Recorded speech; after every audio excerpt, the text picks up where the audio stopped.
नमस्कार फ्रेंड्स, मैं सौम्यरंजन नायक।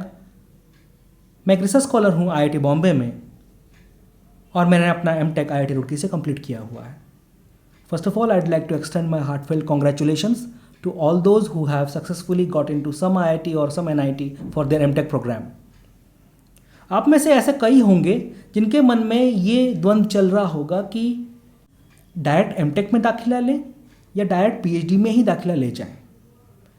क्योंकि आपको ये सुनने में मिला होगा कि, और जो सच भी है, लॉजिकल भी है, कि अगर आप एक एमटेक कोर्स करते हैं, एमएस कोर्स करते हैं, तो एमटेक में आपको तकरीबन 2 साल का समय लगता है और जो एमएस कोर्स है उसमें 2.5 साल से 3 साल का कोर्स समय सीमा कंप्लीट करने के लिए लगता है। उसके बाद जब आप पीएचडी में जाते हैं तो आपको हो सकता है कि 5 साल, 6 साल, 4 साल, ऐसे डिपेंडिंग अपॉन द टेन्योर आपको समय लग सकता है। लेकिन अगर आप एक एमटेक में डायरेक्ट एडमिशन नहीं लेके अगर आप एक पीएचडी कोर्स में, डायरेक्ट पीएचडी कोर्स में दाखिला ले लेते हैं तो आपका समय सेव हो सकता है। आपका सोचना सही है, इसमें कोई गलती नहीं है, सही है। लेकिन इसमें कुछ प्रॉब्लम्स हैं जिनको आपको समझना पड़ेगा। देखो, एमटेक जो होता है उसमें पहला सेमेस्टर, दूसरा सेमेस्टर और इवन तीसरे सेमेस्टर, अगर मैं आईआईटी बॉम्बे की बात कहूँ तो तीसरे सेमेस्टर तक भी आप लोगों को कोर्सेज करने पड़ते हैं। फिर second year which includes the third semester also, second year में आपको एक प्रोजेक्ट लेना पड़ता है, प्रोजेक्ट को कंप्लीट करना पड़ता है। But it is a time bound course, इसलिए 2 साल के अंत में आप प्रोजेक्ट करो ना करो, विथ गुड ग्रेड्स और बैड ग्रेड्स आपको निकाल देते हैं कॉलेज से, ग्रेजुएट कर देते हैं कॉलेज से। तो वो जो 1 साल का समय रहता है वो सेकेंड ईयर का, वो बहुत ही महत्वपूर्ण रहता है, क्योंकि वो आपके लिए एक ट्रेलर की तरह काम करता है। ट्रेलर किसका? एक वास्ट रिसर्च फील्ड का ट्रेलर। एंड खुद को जज करने का एक अपॉर्चुनिटी मिलता है कि am I right for this field, और is this field right for me. हो सकता है कि आपने रिसर्च में सेकेंड ईयर ऑफ एमटेक में कोशिश किया, पर आपको वो फील्ड या रिसर्च एज अ होल आपको अच्छा नहीं लगा। It's fine, there is no problem in that, it's fine completely, there is no issue, it is a personal decision. इस पे कोई कमेंट नहीं कर सकता। आपको अच्छा नहीं लगा तो आपने 4th सेमेस्टर में क्या किया? 4th सेमेस्टर में एक अच्छे से कंपनी में आपने जॉब लगाया और आप निकल गए। ठीक है, तो ये रहा एमटेक की बात। और एमटेक एक ट्रेलर है जो मैंने आपको कह दिया। लेकिन अगर आप डायरेक्ट पीएचडी में दाखिला लेते हैं तो उसमें भी आपको एमटेक के कोर्स कंप्लीट करने पड़ेंगे। अगर इसमें कुछ लोग ऐसे होंगे जिनको लगेगा कि मैं एमटेक के कोर्स वर्क स्किप कर सकता हूं, नहीं बाबा नहीं, आपको कोर्स करने हैं और वो 1 साल में सारे कोर्सेज करने का। अगर मैं आईआईटी बॉम्बे की बात करूं तो जो स्टूडेंट डायरेक्ट पीएचडी में दाखिला लेता है वो एमटेक के सारे कोर्सेज कंप्लीट करता है।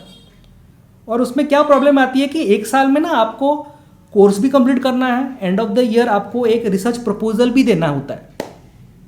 तो काम बहुत सारा रहता है, क्योंकि यहाँ पर आपको लैब भी जाना है, यहाँ पे आपको कोर्स भी करना है, यहाँ पे आपको एक सेमिनार भी देना है, और यहाँ पे आपको अपना रिसर्च प्रपोजल भी रेडी करना है, पढ़ाई भी करनी है simultaneously. Excuse me for this sound. तो ये सब आपको साइमल्टेनियसली करना पड़ता है, तो क्रैम्प हो जाता है लाइफ। ठीक है, बहुत क्रैम्प हो जाता है।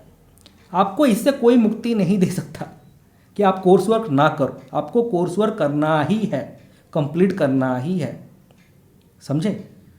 तो उसके बाद क्या होता है कि फिर वो जो लोड है वो काफ़ी हो जाता है। मे बी अगर आप लोड मैनेज ना करो, मैं ऐसा नहीं बोलता कि आप नहीं कर पाओगे, आप में से बहुत लोग टैलेंटेड है, इसीलिए आज के दिन में आपको एडमिशन मिला है अच्छे कॉलेजेस में। लेकिन अगर ऐसा हुआ कि आप मैनेज नहीं कर पाए तो आपके ग्रेड्स घट जाएंगे। हाँ, ये आप बोल सकते हो कि पीएचडी में ग्रेड का क्या महत्व, लेकिन अच्छे सीवी में अच्छे मार्क्स लिखने में क्या प्रॉब्लम है? अगर आप जब सीवी बनाएंगे आप लिख देंगे मेरा 9 सीजीपीए था, 8.5 सीजीपीए था, और आप लिखेंगे नहीं मेरा 7.5 सीजीपीए था, तो आपको थोड़ा सा तो खटकेगा तभी जब आप लिखने जाओगे। तो आई वुड से कि कोर्स वर्क बहुत इंपॉर्टेंट है। एंड मार्क्स से ज़्यादा इंपॉर्टेंट ये रहता है कि आप आपके जो बेसिक रिक्वायरमेंट्स हैं रिसर्च के, आप उन सब्जेक्ट्स में क्लियर होते हैं कि नहीं। ठीक है, जैसे अगर मैं एमटेक कर लिया हूँ और मैं पीएचडी में दाखिला लेता हूँ तो मुझे आईआईटी बॉम्बे में 2 सब्जेक्ट्स लेने पड़ेंगे, each 6 credits, 12 credit total 2 subject, plus एक 4 क्रेडिट का सेमिनार लेना पड़ता है मुझे, 16 क्रेडिट मुझे कंप्लीट करने हैं। लेकिन जब मैं एक एमटेक में, जैसे एमटेक बिना एमटेक किए मैं बीटेक से डायरेक्ट दाखिला लेता हूँ या एमएससी से डायरेक्ट दाखिला लेता हूँ, तो मेरे जो कोर्स वर्क है वो काफ़ी हद तक बढ़ जाता है। 54 से 72 के बीच में क्रेडिट के बीच में आपको क्लियर करना पड़ता है। तो इसमें आपको थोड़ी मुश्किलात हो सकती है। और एक चीज़ ये है कि at the end of MTech अगर आपको पसंद नहीं आया, 2 साल में आपको एमटेक में थोड़ी घुटन सी महसूस हुई, आपको एमटेक पसंद नहीं आया, तो हो सकता है कि आप जॉब ले लें। लेकिन अगर आपको वही घुटन पीएचडी में महसूस होती है, तब आप क्या करेंगे?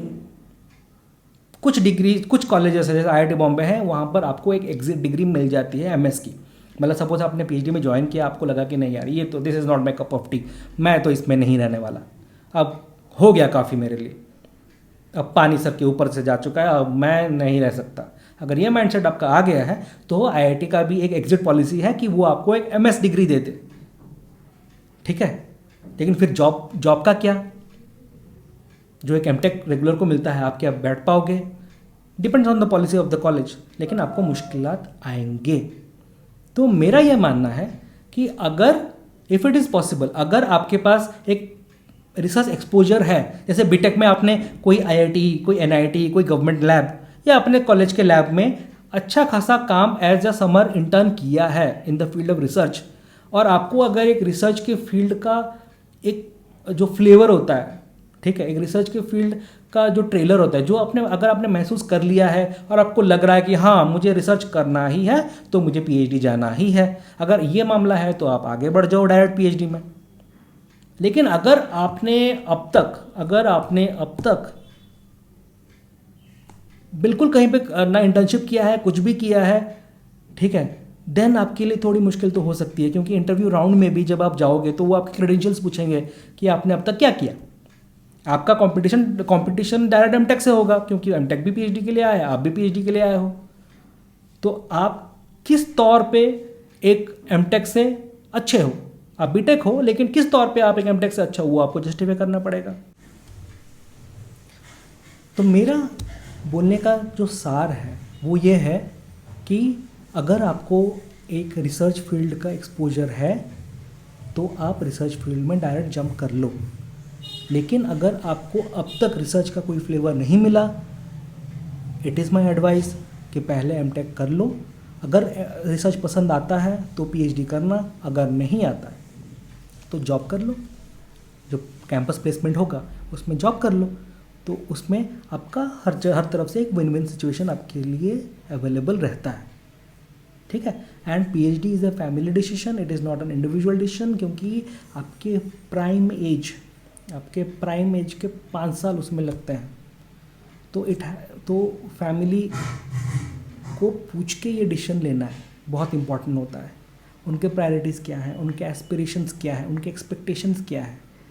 पीएचडी फैमिली करती है, इंडिविजुअल नहीं करता, ये हमेशा याद रखना आप, क्योंकि इसमें एक फुल फैमिली सपोर्ट की भी बहुत ज़रूरत होती है। क्योंकि at the time of difficulties अगर आप किसी इक्वेशन में फंस गए हो या आप किसी ऐसे मोड पे फंस गए हो कि आपको सामने कुछ नज़र नहीं आ रहा है, एक सपोर्टिव फैमिली ही आपको बचा सकती है, मतलब उस सिचुएशन से आपका उद्धार कर सकती है।